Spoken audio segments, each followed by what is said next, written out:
చెప్పండి మేడం, ఉదయం నుంచి మీరు ప్రజాపాలనలో నిర్వహిస్తున్నారు, అన్ని చోట్లకి వెళ్తున్నారు, మీ దృష్టికి ఎక్కువగా వచ్చిన సమస్యలు ఏంటి? సమస్యలు అంటూ ఎక్కువ ఏం లేవండి. ఇప్పుడు ఇది ప్రజాపాలన కదా, నేను వేరే చర్చలకు వెళ్ళలేదు. ప్రజాపాలనకి సంబంధించినంత మటుకు మాట్లాడడం జరిగింది. ఇప్పుడు ప్రజాపాలనలో మనం చూసినట్టయితే ఇప్పుడు ఆ గ్యారంటీలు ఏవైతే ఉన్నాయో వాటి కోసం అని చెప్పి అప్లికేషన్స్ పెట్టడానికి మన ప్రభుత్వము ఈ ప్రజాపాలనని మన గౌరవ ముఖ్యమంత్రి గారు, ఉప ముఖ్యమంత్రి గారు నిర్ణయించుకొని ఈ ప్రజాపాలనని గ్రామాలలోకి తీసుకురావడం జరిగింది. దీని యొక్క ముఖ్య ఉద్దేశం ఏంటంటే లబ్ధికారులు ఎవరైతే ఉంటారో ఆ లబ్ధికారులకి ఆ పథకాలన్నీ కూడా చేరాలని, దానికి వీళ్ళందరూ అప్లై చేసుకోవాలి. అప్లై చేసుకుంటే ప్రభుత్వం మళ్ళీ వెరిఫై చేసి ఎవరైతే నిజమైన అర్హులో వాళ్ళకి ఇస్తుంది అదంతా కూడా. అంటే ఇప్పుడు వీళ్ళు ఈరోజు 6వ తారీఖు వరకు మీరు సమయం ఇచ్చారు, అప్లికేషన్ చేసుకుంటారు, కానీ ఈ సమస్యలు అనేది ఎన్ని రోజుల్లో పరిష్కారం అవుతుంది? మా ప్రభుత్వం సమయం ఇచ్చింది కదా, దాని ప్రకారం జరుగుతుంది. 2 రోజులు అన్నది కదా, చేస్తుంది. ఇప్పటికే ఆల్రెడీ 2 అమలు పరిచిండ్రు. ఎక్కడ పోయినా మహిళలందరూ నవ్వుకుంటే చెప్తుండ్రు, బస్సులు ఉచిత బస్సులలో ఉచితంగా ప్రయాణిస్తుండ్రు బస్సులలో. అదే కాకుండా ఆరోగ్యశ్రీ అర్హులైన వాళ్ళకు కూడా అది కూడా అమలు పరవడం. అందరికీ ఉన్న పెద్ద డౌట్, కొత్తగా మ్యారేజ్ అయిన వాళ్ళకి కానివ్వండి, కొంతమందికి కొన్ని 10 సంవత్సరాల నుంచి కూడా రేషన్ కార్డు లేని వాళ్ళు ఉన్నారు. ఇప్పుడు వాళ్ళు ఇల్లులు కానివ్వండి, స్థలాలు కానివ్వండి అప్లై చేసుకోవాలంటే రేషన్ కార్డు ఉండట్లేదు, వాళ్ళ పరిస్థితి ఏంటి? అది గత ప్రభుత్వ నిర్వహణం అండి. గత ప్రభుత్వం అట్లా చేసింది, మరి రేషన్ కార్డులు ఇవ్వకుండా. దానికి మరి ఇప్పుడు రేషన్ కార్డులు లేకపోయినా అప్లై చేసుకోమని చెప్తున్నాం. ఇందాక డిపిఓ గారు కూడా ఇక్కడ అదే చెప్పిండ్రు, అప్లై అయితే చేసుకోండి, తర్వాత ఏదన్నది ప్రభుత్వం దృష్టికి ఏదైనా ఉంటే తీసుకెళ్తాను, తప్పకుండా మీరైతే అప్లై చేసుకోవాలి అందరు కూడా.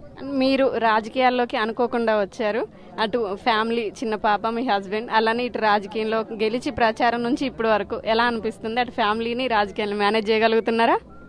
చేయగలుగుతున్నా అండి. మా పాపకు 3.5 years.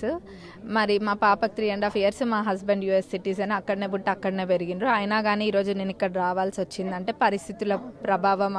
అది మొదట పరిస్థితుల ప్రభావము. ఎందుకంటే ఇక్కడ కాంగ్రెస్ పార్టీ ఇక్కడ ఎట్లుందన్నది మనకు అందరికీ తెలిసిందే. ఇక్కడ ప్రత్యర్థి అనే వ్యక్తిని లేకుండా చేయడం వల్ల మా అత్తమ్మ వచ్చింది, అది అందరికీ తెలిసిందే.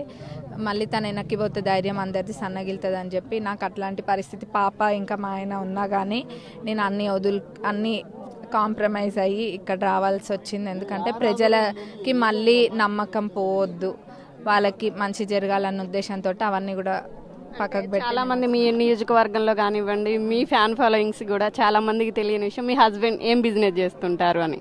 మా హస్బెండ్ అక్కడ మాకు అమెరికాలో రియల్ ఎస్టేట్ ఉందండి. రియల్ ఎస్టేట్ అంటే ఇక్కడ కొన అక్కడ అమ్మడం అది కాదు.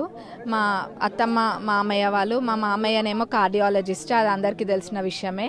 అత్తమ్మనేమో మరి మామయ్య అత్తమ్మ వాళ్ళిద్దరు కలిసి రియల్ ఎస్టేట్ బిజినెస్ పెట్టడం జరిగింది. అది మరి 1000 units ఓన్ చేస్తాము సొంతంగా. అక్కడ బయట మేనేజ్మెంట్ కంపెనీకి ఇవ్వకుండా అది మా బిల్డింగ్స్ని మేమే రెంట్ చేసుకుంటూ, అది మేనేజింగ్ కూడా మేమే చేసి, లీజింగ్ ఆఫీసెస్ కూడా మావే ఉంటాయి. మరి అది కాకుండా బాదం ఇంకా పిస్తా తోటలు ఉన్నాయి అక్కడ. వీటన్నిటిని మేనేజ్ చేస్తాము. వీటన్నిటికి ఆఫీసెస్ ఉన్నాయి, దాంట్లో మా హస్బెండ్ చేస్తారు. అంటే ఇప్పుడు మీ శ్రీవారికి US పౌరసత్వం, మీరు ఇప్పుడు ఇండియా, ఇద్దరు దూరంగా ఉండాల్సి వస్తుంది. అండ్ రాజకీయాల్లో ఇంకా ముందడిగేసే ఆలోచన ఉందా? తిరిగి మళ్ళీ US వెళ్ళే ఆలోచన ఏమైనా ఉందా? ఇప్పుడు నేను అంత దూరం పోలేదండి. ఫస్ట్ అయితే 5 ఏళ్ల గురించి ఆలోచిస్తున్నా.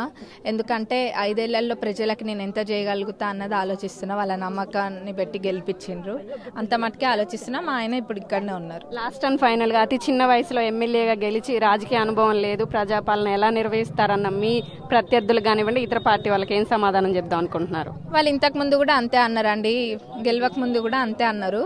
ఈ అమ్మాయి 26 ఏళ్ళే అది ఇది అన్నారు. మరి ఏదన్నా కానీ దానికి అన్నిటికీ సమాధానం ఈరోజు ప్రజలందరూ సమాధానం చెప్పిండ్రు. నేను చెప్పలే ఆ సమాధానం, ప్రజలందరూ చెప్పిన సమాధానం. వాళ్ళు ఈరోజు నన్ను ఇక్కడ నిలబెట్టడం జరిగింది.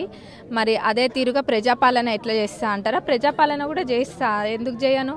అక్కడ నేను తెలుసుకోవాల్సినవన్నీ తెలుసుకుంటా, ఇంకా నాకు తెలియదు ఏమైనా ఉంటే సలహాలు తీసుకొని తెలుసుకుంటా.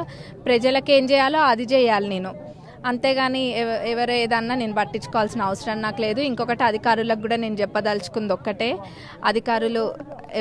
అధికారులైనా ప్రజలైనా ఒక్కటే చెప్తున్నా, ప్రజలు కూడా ఎవరైనా వచ్చి మీ దగ్గరకు వచ్చి మీకు పని చేసి పెడతాము అని, మాకు ఎంతో కొంత డబ్బు ఇవ్వండి అంటే మటుకు అది ఎవరు నమ్మద్దు.